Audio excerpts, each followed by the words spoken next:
Hello, and welcome to Inventors Helping Inventors. I'm your host, Alan Beckley, inventor of the Wonder Wallet. If you're an inventor searching for proven ways to make money with your invention, if you dream to see your product selling in stores everywhere, you've come to the right place. There's no better place to get help than from experts, inventors who've already achieved success. Every week, I interview successful inventors, asking them the questions you want to know. Tune in to learn from the experts so you can get your invention out of the tank and into the bank. And open splices are where homeowners will tap into wiring without putting them in a code-approved junction box. And a junction box is just a plastic box that houses the connection. So we saw this issue a lot, and we were sending our electricians out there to repair them. And our electricians were taking an hour and a half up in a 140-degree attic trying to resolve this issue. I have a new workshop that's coming up soon, and I wanted to invite you, my podcast listeners, to join us in.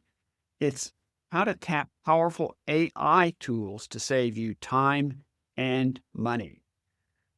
It's coming up this Tuesday, August the 26th, and you can join by going to alanbeckley.com/tapai. That's TAPAI.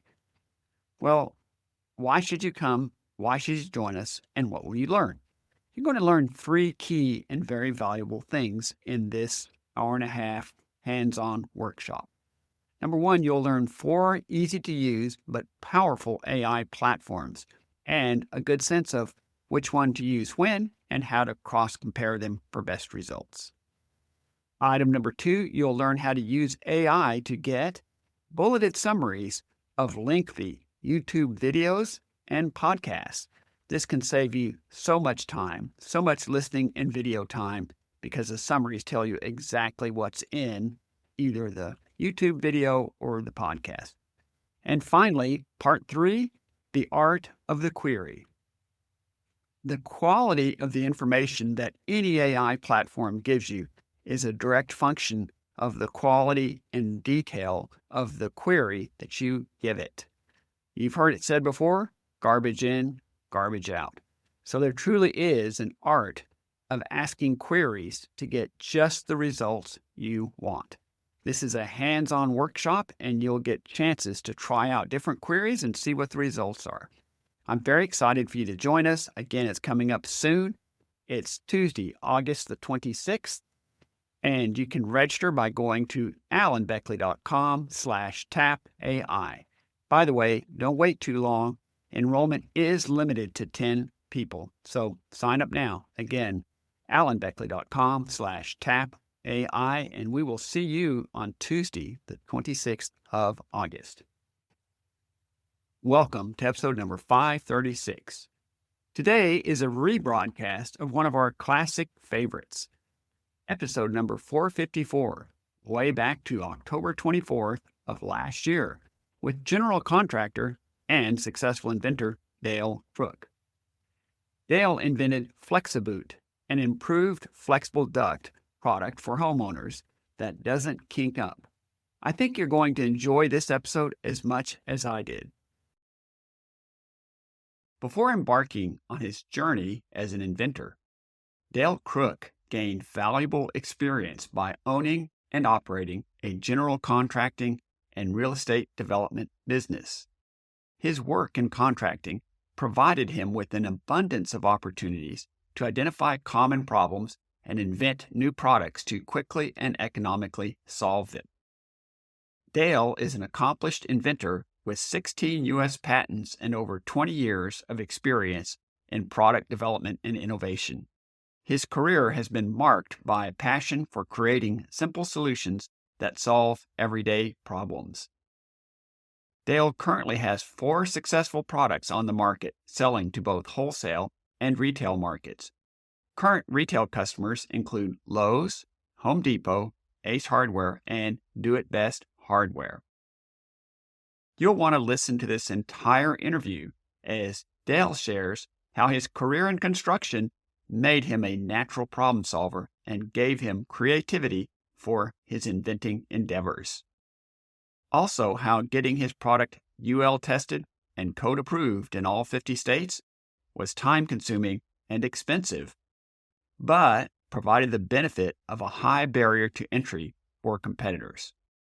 And finally, why he feels critics are important to listen to, as their critiques can often lead to either improved products or a clear recognition not to proceed with the product idea. Now let's get right to our interview with Dale Crook. Dale Crook, it's a pleasure to have you on the podcast with us today. Thank you, Alan. It's great to be here. You bet. Dale, can you share a bit of your background with our listeners? Where did you grow up and go to school? And what did you do before you became an inventor? Can you share that with our listeners? I grew up in a small town on the outskirts of Kansas City, population 500. And after high school, I didn't really see college as an option. So I went into the construction industry, started out on the bottom end of the totem pole, and eventually worked my way up into management. And then after a few years, back in the early 2000s, I started my own construction and maintenance company. And that's at the same time the inventing bug hit me as well. Interesting. I always see with the inventors generally that there's a creative background tied into something, what they did for a living or how they got started. Something got, as you said, the invention bug going. So I see that as a common thread with pretty much everybody that I have on the podcast. Yeah, with the construction background, there were lots of opportunities. I didn't really realize it. So I got a little further in my career, but a natural problem solver. And I really enjoyed seeing problems and solving them. And that really fit well into the inventing process as well. Dale, you've invented 4 different inventions that improve life for homeowners. In this interview, I'm going to break with my usual tradition and we'll briefly talk about 2 of them. First, let's talk about your invention called FlexRite that solves a particular problem with flexible ducting used in homes. Can you describe what the FlexRite looks like and what problem does it solve for flexible ducts? So flexible duct is like a tubing that's up in an attic of millions of homes here in the United States. Think of it as a larger version of a garden hose, except instead of water going through it, it's got air moving through it. And that air is serving all the occupied spaces of your home. And one of the issues with the flexible duct is because it is flexible, that it gets kinked and bent, especially where it turns into a diffuser or a boot just as it comes into the room. And so instead of putting a metal elbow on the flexible duct, I invented the FlexRite, which is a brace which fits underneath the radius side of a flexible duct and shapes it into a flexible duct. So by taking that kink out of the flexible duct, it gets better airflow into the room. So you're saving energy and you're also heating and cooling your home more efficiently and more comfortably. That makes perfect sense. When I looked at it on the website, to me, what it appeared that it did was it made sure that flex was about a pretty close to a 90-degree angle. And that would seem to be the optimum angle for it. So when you get it too tight an angle, then you start kinking the thing if it's too much of a smaller angle. Would you say that's right? Yes, like the garden hose, you can actually see when the garden hose is kinked because the water is not coming out. But when the flexible duct's kinked, you can't really tell the airflow is not coming out. So the FlexRite solves that issue for sure. If you have a FlexRite installed, you're gonna get airflow. Would this also apply to like ducts for a dryer, washer dryer for a dryer, for example? It can. FlexRite is a universal product. It fits duct sizes from 4 inches up to 16-inch sizes. It's made from injection molded plastic. Now let's talk about your a second invention, the open splice junction box. Can you describe what this product looks like? And also for those listeners who perhaps have not spliced wires before, how does it work and what problem does it solve? Can you share that with our listeners? The open splice junction box goes back to the construction again. My wife and I, over the years, we've bought and sold, flipped probably 100 houses using our construction company. And in the process of flipping houses, there's a home inspection when you sell the house. And one of the issues we saw come up on the home inspection really regularly was open splices. And open splices are where homeowners will tap into wiring without putting them in a code approved junction box. And a junction box is just a plastic box that houses the connection. So we saw this issue a lot, and we were sending our electricians out there to repair them. And our electricians were taking an hour and a half up in a 140-degree attic trying to resolve this issue. So I'm always on the alert for trying to see something that maybe we can invent a product around it to solve the problem. So the open splice junction box is a one-piece junction box in a hexagon shape. Instead of having to take the wiring apart to put it in a junction box, you simply lay the splice into the box and close the lid on it. And now it's UL listed and code approved in all 50 states. Wow, that's amazing. So it seems like it took something that tended to be laborious, time consuming, a bit of trial and error connected with having essentially an open splice and having to figure out where the problem is. And then putting it into basically a hexagonal plastic box where you just easily lay the splicing wires in one place and close the box. And then you assure that from my perspective, as I understand it, that the splice is good and is strong and also not likely to come apart later if it wasn't put together right. Would that be correct? That's correct. Yeah, that sounds pretty ingenious. I suspect it's done well for you. It's been very successful. We launched it into electrical wholesale first and with proof of concept. And then here recently, starting in 2024, we started launching it into the retail arena for homeowners. And that's been very successful as well. Yeah, that sounds fantastic. Now, I suspect that there may be some competitors out there for each of your products. Are there competitors out there for the FlexRite product? And if so, how is your FlexRite product better than the competitors? And then the second part of this question is, for the open splice junction, does it have competitors? And same question, if so, how is the open splice junction better than competitors? There's 4 questions in one, but there you go. So the FlexRite doesn't have any direct competitors because we do have a patent on it, and we have multiple patents on it. We've updated the patent as we've moved along with it and improved it, design patents and utility patents. The competitor on it would be that if you did it the old fashioned way and used metal elbows instead of using the FlexRite, which costs a lot more and is more time consuming. As far as the open splice junction box, again, there's no direct competitors because it's patented. You could do it the old fashioned way by taking a splice apart and putting it back in a box and using existing boxes. We do have Chinese knockoff of our junction box right now that we're dealing with. So I guess that's a competitor as well. Yes, and that's so frustrating. One thing that an inventor I had on the podcast, actually 2 different inventors brought up, when you have knockoff, especially if you have a product you're selling on Amazon, it can be pretty expensive to defend the patent itself.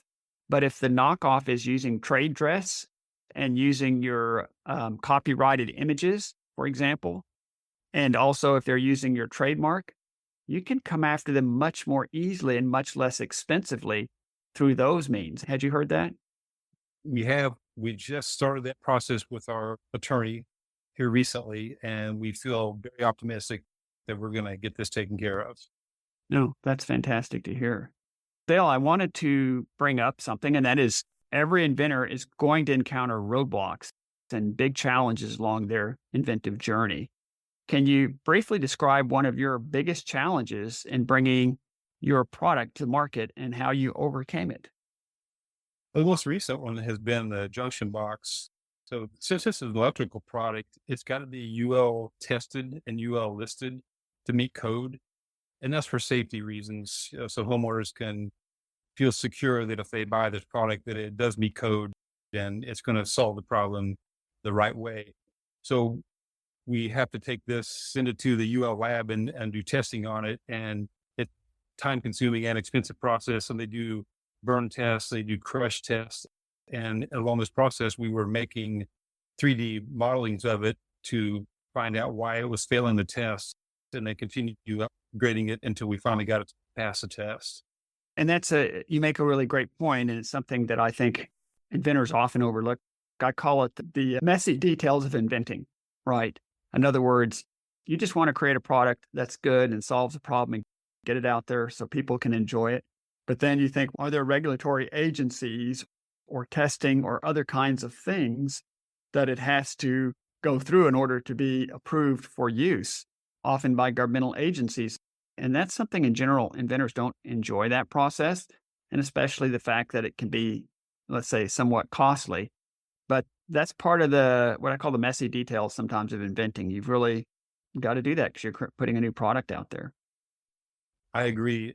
And the advantage to that is that it does create a high barrier to entry for competitors, because if a competitor comes into the market, they will also have to meet the same standards if they can do that, but not infringe on our patent when they do it. So it's actually a benefit in the long run if you can jump that hurdle. Such an interesting point that it said the expression something like the runners on the last mile is never a big problem because there are not very many there or something like that.